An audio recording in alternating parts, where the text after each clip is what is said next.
تسلیم ہم سب نے کر لی ہے کیا کیونکہ یہ تو ناجائز بل تھا، ناجائز ہاؤس کے سامنے تھا اور کسی صورت بھی آئین میں ترمیم کرنے کا ان کو اختیار اور کسی قسم کی لیجٹیمیسی حاصل نہیں کی۔ سر 26ویں ترمیم آ رہی تھی، آپ لوگوں کے بندے مینیج ہوئے، 27ویں ترمیم میں بھی آپ لوگ ایک سینیٹر ان کی طرف چلا گیا، کیا وجہ پاکستان تحریک انصاف متحد نہیں کر پا JUI کا کیا سمجھتے ہیں؟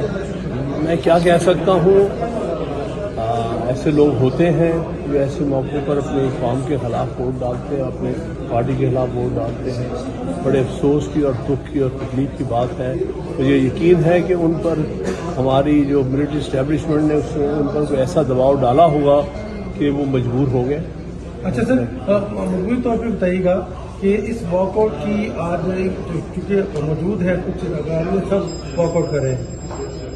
دیکھیے، ہم نے تو وہاں پر سامنے سب کے یہ جو ترمیمی بل تھا اس کو پھاڑ دیا، ہم اس کو مانتے ہی نہیں۔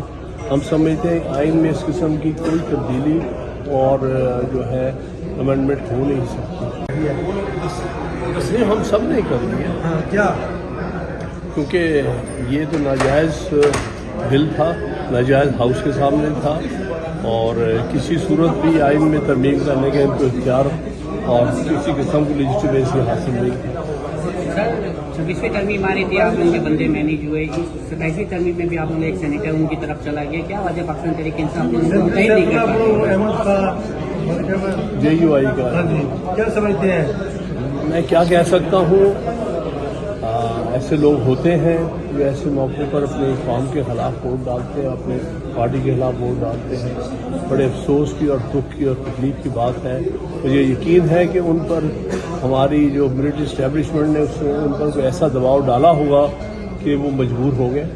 اچھا سر، مجموعی طور پہ بتائیے گا کہ اس واک آؤٹ کی آج چونکہ موجود ہے کچھ سب واک آؤٹ کر رہے ہیں۔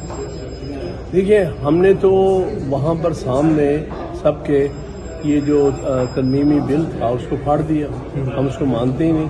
ہم سمجھتے ہیں آئین میں اس قسم کی کوئی تبدیلی اور جو ہے امینڈمنٹ ہو نہیں سکتی۔